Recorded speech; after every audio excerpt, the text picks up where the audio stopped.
Hello friends, welcome back to my YouTube channel Rizwan Adu.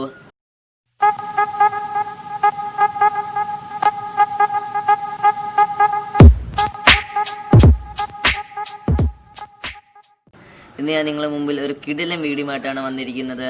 നിങ്ങൾക്ക് എല്ലാവർക്കും അറിയാം Manglish keyboard. നമ്മൾ മലയാളികൾ ഏറ്റവും കൂടുതൽ ഉപയോഗിക്കുന്ന ഒരു കീബോർഡ് ആപ്ലിക്കേഷനാണ് മംഗ്ലീഷ് കീബോർഡ്. എന്നാൽ അതിനെ വെല്ലുവിളിച്ചുകൊണ്ട് ഒരു കിടിലൻ ആപ്ലിക്കേഷനുമായിട്ടാണ് ഞാൻ ഇവിടെ വന്നിരിക്കുന്നത്. അതെല്ലാവർക്കും അറിയാവുന്ന ഒരു ആപ്ലിക്കേഷനാണ്. എല്ലാവരുടെ ഫോണിലും കോമൺ ആയിട്ട് കാണുന്ന ഒരു ആപ്ലിക്കേഷനാണത്. അതിൻ്റെ ഉപയോഗം എന്ന് പറഞ്ഞാൽ മംഗ്ലീഷ് കീബോർഡ് കൂട്ട് തന്നെ ഇംഗ്ലീഷ് ടൈപ്പ് ചെയ്താൽ മലയാളമായി മാറുകയും ചെയ്യും. അതുപോലെ തന്നെ ഹാൻഡ് റൈറ്റിംഗ് കീബോർഡ് അതിലുണ്ട്. അതുപോലെ തന്നെ നമ്മൾ മലയാളം സംസാരിച്ചാൽ അത് ടൈപ്പ് ചെയ്യുകയും ചെയ്യും. അതായത് മലയാളം വോയിസ് ടൈപ്പിങ്ങും ഉള്ളൊരു ആപ്ലിക്കേഷനാണ്.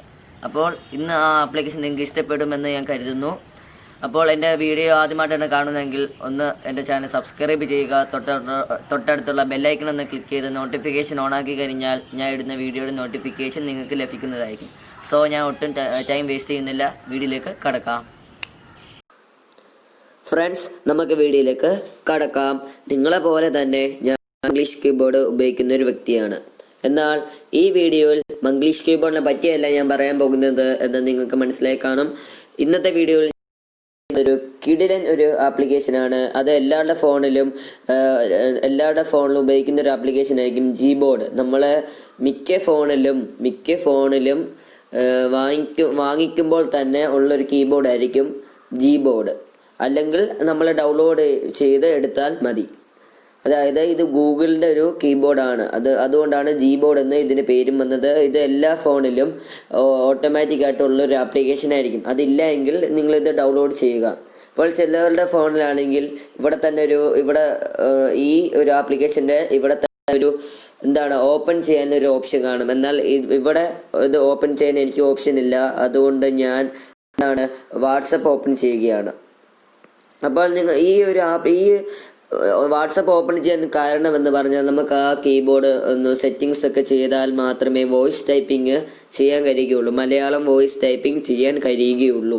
അപ്പോൾ ഞാൻ ഇവിടെ നിന്ന് ജസ്റ്റ് ആദ്യം തന്നെ ഈ ഒരു ആപ്ലിക്കേഷൻ പരിചയപ്പെടുത്താം. അപ്പോൾ നമ്മൾ ആദ്യം ഈ ജീബോർഡ് ഇങ്ങനെ ഇൻസ്റ്റാൾ ചെയ്യുമ്പോൾ ഇങ്ങനെ ആയിരിക്കും, ഒരു വൈറ്റ് കീബോർഡ് ആയിരിക്കും. അപ്പോൾ ഇവിടെ ഒരു 3 ഡോട്ട് കാണും. ആ 3 ഡോട്ട് ഒന്ന് ക്ലിക്ക് ചെയ്ത് കഴിഞ്ഞാൽ ഇവിടെ തീം എന്നൊരു ഓപ്ഷൻ ഉണ്ട്. നമുക്ക് ഇഷ്ടമുള്ള തീം സെലക്ട് ചെയ്യാം. ഡൗൺലോഡ് ചെയ്തിട്ട് സെലക്ട് ചെയ്യാം. ഇവിടെ നമുക്കിവിടെ ഡൗൺലോഡ് ചെയ്യാനുള്ള ഓപ്ഷൻ ഉണ്ട്. അത് ഡൗൺലോഡ് ചെയ്തിട്ട് സെലക്ട് ചെയ്യാവുന്നേ ഉള്ളൂ. അപ്പോൾ ഞാൻ ഇവിടെ ഡൗൺലോഡ് ചെയ്തതാണ്, അതുകൊണ്ട് അപ്ലൈ ചെയ്യുന്നു. അപ്പം നമുക്ക് കാണാം നമ്മളെ കീബോർഡിൻ്റെ തീമാണെങ്കിൽ നല്ല സൂപ്പർ ഒരു തീമാണ്, ഡൗൺലോഡ് ചെയ്തെടുക്കാൻ കഴിയുന്നതുമാണ്. അതുപോലെ തന്നെ ഇവിടെ സെറ്റിങ്സ് ഒരു ഓപ്ഷൻ ഉണ്ട്. സെറ്റിങ്സ് ഒന്ന് ഓപ്പൺ ചെയ്ത് കഴിഞ്ഞാൽ ഇവിടെ ലാംഗ്വേജസ് എന്ന് പറഞ്ഞ ഒരു ഓപ്ഷൻ ഉണ്ട്. ഞാൻ പറഞ്ഞു നമുക്ക് ഈ ഹാൻഡ് റൈറ്റിംഗ് കീബോർഡും ഇതിലുണ്ട്. അതായത് നമുക്ക് എഴുതി കീബോർഡ് ഇതിനകത്തുണ്ട്. അതെങ്ങനെയാണെന്ന് വെച്ചാൽ ജസ്റ്റ് ഈ ലാംഗ്വേജ് ഒന്ന് ക്ലിക്ക് ചെയ്യുക. അതിനുശേഷം ആഡ് കീബോർഡ് എന്ന് സെലക്ട് ചെയ്യുക. നിങ്ങൾക്കിപ്പോൾ മലയാളമാണ് വേണ്ടതെങ്കിൽ മലയാളം എന്ന് ടൈപ്പ് ചെയ്ത് കൊടുത്താൽ മലയാളം എന്ന് സെർച്ച് ചെയ്ത് കൊടുത്താൽ ഇവിടെ 3 ഓപ്ഷൻ കാണും. അതിൽ മലയാളം ഇന്ത്യ എന്ന ഓപ്ഷൻ ഉണ്ട്. അത് ജസ്റ്റ് ഒന്ന് എടുക്കുക. അപ്പോൾ ഇവിടെ ABC മലയാളം എന്ന ആദ്യത്തെ ഓപ്ഷൻ ഉണ്ട്. അതൊന്ന് ക്ലിക്ക് ചെയ്താൽ നമുക്ക് മംഗ്ലീഷ് കീബോർഡിൽ ചെയ്യുന്ന പോലെ തന്നെ ഇതിലും ചെയ്യാൻ കഴിയും. അതുപോലെ തന്നെ ഇവിടെ ഹാൻഡ് റൈറ്റിംഗ് കീബോർഡും ഉണ്ട്. അതും കൂടെ ഒന്ന് ക്ലിക്ക് ചെയ്ത് വിട്ടാൽ നമുക്ക് എഴുതിയും അയക്കാം. അപ്പോൾ ഡൺ എന്ന് ക്ലിക്ക് ചെയ്ത് കഴിഞ്ഞാൽ 2 കീബോർഡ് നമുക്ക് 2 ലാംഗ്വേജസ് വന്നിട്ടുണ്ട്. ജസ്റ്റ് ഒന്ന് ബാക്ക് ക്ലിക്ക് ചെയ്ത് അതെങ്ങനെയാണ് ഉപയോഗിക്കുന്നതെന്ന് പറഞ്ഞു തരാം. അതായത് ഇവിടെ സ്പേസ് ബാർ ഉണ്ട്, അതായത് സ്പേസ് കീ ഉണ്ട്. ആ സ്പേസ് കീയിൽ ഒന്ന് ലോങ് പ്രസ് ചെയ്ത് കഴിഞ്ഞാൽ ഇവിടെ മലയാളം ഹാൻഡ് റൈറ്റിംഗ് എന്നൊരു ഓപ്ഷൻ കാണാം. അപ്പം ആ മലയാളം ഹാൻഡ് റൈറ്റിംഗ് ഒന്ന് ഇങ്ങനെ ജസ്റ്റ് ഇങ്ങനെ എഴുതിയാൽ മതി.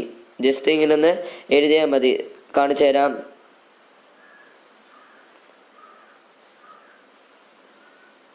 ജസ്റ്റ് ഇങ്ങനെ ഒന്ന് എഴുതിയാൽ മതി. നമുക്ക് ഇഷ്ടമുള്ള മെസ്സേജ് വിടാം, നമുക്ക് അയക്കാന്നേ ഉള്ളൂ.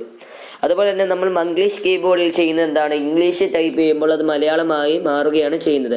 അതും വേണമെങ്കിൽ നമുക്കിവിടെ ചെയ്യാം. ഈ സ്പേസ് ബാറിൽ ഒന്നുകൂടെ ഒന്ന് ലോങ് പ്രസ് ചെയ്ത് നമ്മൾ നേരത്തെ സെലക്ട് ചെയ്ത ABC മലയാളം എന്ന് ജസ്റ്റ് ഒന്ന് ക്ലിക്ക് ചെയ്ത് കഴിഞ്ഞാൽ നമുക്ക് മംഗ്ലീഷ് കീബോർഡിൽ ചെയ്യുന്ന പോലെ തന്നെ ചെയ്യാം. ജസ്റ്റ് ഹായ് എന്ന് ടൈപ്പ് ചെയ്താൽ ഹായ് എന്ന് വരും.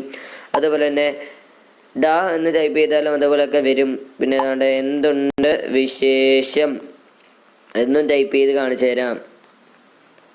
ഉണ്ടോ, അത് നമുക്ക് ഇവിടെ ടൈപ്പ് ചെയ്യുന്നേ ഉള്ളൂ. അതുകൊണ്ടാണ് പറഞ്ഞത് മംഗ്ലീഷ് കീബോർഡിനെക്കാട്ടിലും ഏറ്റവും ബെസ്റ്റ് കീബോർഡാണ് ഇത്. ഇതിൽ പല കാര്യങ്ങൾ നമുക്ക് ചെയ്യാം. ഇതുപോലെ മംഗ്ലീഷ് കീബോർഡിൽ ചെയ്യുന്ന പോലെ തന്നെ ഇംഗ്ലീഷ് ടൈപ്പ് ചെയ്ത് മലയാളമാക്കാൻ കഴിയും. അതുപോലെ തന്നെ ഹാൻഡ് റൈറ്റിംഗ് കീബോർഡ് ഇതിൽ തന്നെ ഉണ്ട്. ഇനി അടുത്തായിട്ട് പറയാൻ പോകുന്നത് വോയിസ് ടൈപ്പിംഗ്. നമുക്ക് മലയാളം സംസാരിച്ചു കഴിഞ്ഞാൽ നമുക്കറിയാം എന്താണ്, ചിലവർക്കൊന്നും ടൈപ്പ് ചെയ്യാൻ അറിയുകയില്ല. അങ്ങനെയുള്ളവർക്ക് എന്താണ് ഈ വോയിസ് ടൈപ്പിംഗ് ഉപയോഗിക്കാവുന്നതേ ഉള്ളൂ. ജസ്റ്റ് നമ്മൾ മലയാളം സംസാരിക്കാൻ അറിയാമെങ്കിൽ നമുക്ക് എന്താണ് അത് ടൈപ്പ് ചെയ്ത് പൊയ്ക്കോളും. ഞാൻ കാണിച്ചു തരാം. അതിനുവേണ്ടി ഇവിടെ സെറ്റിങ്സ് ക്ലിക്ക് ചെയ്യുക. സെറ്റിങ്സ് ഒന്ന് ക്ലിക്ക് ചെയ്തതിന് ശേഷം ഇവിടെ വോയിസ് ടൈപ്പിംഗ് എന്നൊരു ഓപ്ഷൻ കാണും, അതൊന്ന് ക്ലിക്ക് ചെയ്യുക. അപ്പോൾ ഇവിടെ നിങ്ങൾ ആദ്യമേ ആപ്ലിക്കേഷൻ ഓപ്പൺ ചെയ്യുമ്പോൾ അത് ഓണായിട്ട് തന്നെ കാണും. പക്ഷെ അത് ഇംഗ്ലീഷ് ആയിരിക്കും ലാംഗ്വേജ്. ഇപ്പോൾ ലാംഗ്വേജ് മാറ്റണമെങ്കിൽ ഇവിടെ ഓഫ്ലൈൻ സ്പീച്ച് റെക്കഗ്നൈസേഷൻ എന്ന് പറഞ്ഞൊരു ഓപ്ഷൻ ഉണ്ട്, അതൊന്ന് ക്ലിക്ക് ചെയ്യുക. അത് ക്ലിക്ക് ചെയ്തതിന് ശേഷം ഇവിടെ ലാംഗ്വേജസ് കാണാം. എന്താണ്, UK ആണ്, അതായത് ഇംഗ്ലീഷ് UK ആണ് കിടക്കുന്നത്. ഇംഗ്ലീഷാണ് കിടക്കുന്നത്. ആ ഇംഗ്ലീഷ് ഒന്ന് ക്ലിക്ക് ചെയ്തതിന് ശേഷം നിങ്ങൾ ശ്രദ്ധിക്കേണ്ട ഒരു കാര്യം, നമുക്ക് മലയാളത്തിലാണ് സംസാരിക്കേണ്ടത്. അതുകൊണ്ട് എന്താണ്, ഈ ഇംഗ്ലീഷ് ഒന്ന് ഓഫ് ചെയ്തിടുക. ഈ ഇംഗ്ലീഷ് ഓഫ് ചെയ്തിട്ടില്ല എങ്കിൽ ഒരിക്കലും നമുക്ക് മലയാളത്തിൽ സംസാരിക്കാൻ കഴിയുകയില്ല. ശ്രദ്ധിക്കേണ്ട ഒരു കാര്യമാണ്. പിന്നെ ഈ വീഡിയോയിൽ കമൻറ്റിൽ വന്ന് പറയാൻ പാടില്ല എനിക്ക് മലയാളം സംസാരിച്ചപ്പോൾ വന്നില്ല എന്ന് പറയാൻ പാടില്ല. അപ്പോൾ എന്താണ്, ആദ്യം തന്നെ ശ്രദ്ധിക്കേണ്ട ഒരു കാര്യം, ഇംഗ്ലീഷ് ഓഫ് ചെയ്തിടുക. അതിനുശേഷം മലയാളം ഓണാക്കി ഇടുക. മലയാളം മാത്രമേ സെലക്ട് ചെയ്യാൻ പാടുള്ളൂ. അതിനുശേഷം ഇവിടെ സേവ് ചെയ്യുക. ജസ്റ്റ് ഒന്ന് ബാക്ക് ക്ലിക്ക് ചെയ്തതിന് ശേഷം നിങ്ങൾ വേറെ കാര്യങ്ങൾ ശ്രദ്ധിക്കേണ്ടതുണ്ട്. മലയാളം നമുക്ക് വോയിസ് മെസ്സേജ് അയക്കണമെങ്കിൽ ഈ കീബോർഡ് വേണം സെലക്ട് ചെയ്യാൻ. ABC മലയാളം എന്ന കീബോർഡ് വേണം സെലക്ട് ചെയ്യാൻ. അതെങ്ങനെയാണെന്ന് അറിയാമല്ലോ. സ്പേസ് ബാറിൽ ഒന്ന് ലോങ് പ്രസ് ചെയ്ത് ഈ ABC മലയാളം സെലക്ട് ചെയ്താൽ മതി. ഇനി ഞാൻ ഇവിടെ മലയാളം ഒന്ന് ടൈപ്പ് ചെയ്യാൻ മലയാളം വോയിസ് മെസ്സേജ് അയക്കാൻ പോവുകയാണ്. ഞാൻ അയക്കാൻ പോകുന്നത് ഇതാണ്, എന്തുണ്ട് വിശേഷം. അതാണ് ഞാൻ ഇവിടെ വോയിസ് ടൈപ്പിങ്ങിലൂടെ പറയാൻ പോകുന്നത്. നിങ്ങൾക്ക് എല്ലാവർക്കും കാണാൻ കഴിയും. ഞാൻ ചെയ്യാൻ പോകുകയാണ്. എന്തുണ്ട് വിശേഷം. കണ്ടോ, അത് പോയിട്ടുണ്ട്. കണ്ടോ, ഇങ്ങനെയാണ് നമുക്ക് എന്താണ് മലയാളം വോയിസ് ടൈപ്പ് ചെയ്യാൻ കഴിയുന്നത്. അതുമാത്രമല്ല, ഇവിടെ സെറ്റിങ്സ് ഒന്ന് എടുത്തു കഴിഞ്ഞാൽ പ്രെഫറൻസ് എന്നൊരു ഓപ്ഷൻ ഉണ്ട്, അതും ഒന്ന് സെലക്ട് ചെയ്ത് കഴിഞ്ഞാൽ എന്താണ്, നമുക്കിവിടെ നമ്മൾ ടൈപ്പ് ചെയ്യുമ്പോൾ സൗണ്ടൊക്കെ ഇടാൻ കഴിയുന്നതാണ്. ടൈപ്പ് ചെയ്യുമ്പോൾ ഇവിടെ സൗണ്ട് ഇടാൻ കഴിയും. അങ്ങനെ ഇഷ്ടമുള്ള നമുക്ക് വേണ്ട സെറ്റിങ്സ് ഒക്കെ ഒന്ന് ചെയ്യാവുന്നതേ ഉള്ളൂ. അപ്പോൾ ഈ ഒരു ആപ്ലിക്കേഷൻ ഇഷ്ടപ്പെട്ട് കാണുമെന്ന് ഞാൻ പ്രതീക്ഷിക്കുന്നു. അപ്പോൾ ഈ ഒരു ആപ്ലിക്കേഷൻ എന്താണ്, മംഗ്ലീഷ് കീബോർഡിനെക്കാട്ടിലും ഏറ്റവും നല്ലൊരു കീബോർഡാണ്. കാരണം നമുക്ക് ഇവിടെ ഇംഗ്ലീഷ് ടൈപ്പ് ചെയ്ത് കഴിഞ്ഞാൽ മലയാളത്തിലോട്ട് മാറുകയുമുണ്ട്. അതുപോലെ തന്നെ ടൈപ്പ് ചെയ്യാൻ അറിയുകയില്ല എങ്കിൽ ജസ്റ്റ് ഒന്ന് മലയാളത്തിൽ സംസാരിച്ച് കഴിഞ്ഞാൽ മലയാളത്തിൽ മെസ്സേജ് പോവുകയും ചെയ്യും. അതുപോലെ തന്നെ ഹാൻഡ് റൈറ്റിംഗ് കീബോർഡും ഇതിലുണ്ട്. എൻ്റെ വീഡിയോ ഇഷ്ടപ്പെട്ട് കാണുമെന്ന് ഞാൻ പ്രതീക്ഷിക്കുന്നു. ഇഷ്ടപ്പെട്ട് കഴിഞ്ഞാൽ ഒന്ന് ലൈക്ക് ചെയ്യുക. എന്തെങ്കിലും പോരായ്മകളുണ്ട് എങ്കിൽ ഒന്ന് കമൻറ്റ് ചെയ്യുക. എൻ്റെ ചാനൽ സബ്സ്ക്രൈബ് ചെയ്യാൻ മറന്നു പോകരുത്. സോ അടുത്ത വീഡിയോയിൽ കാണാം. ബൈ.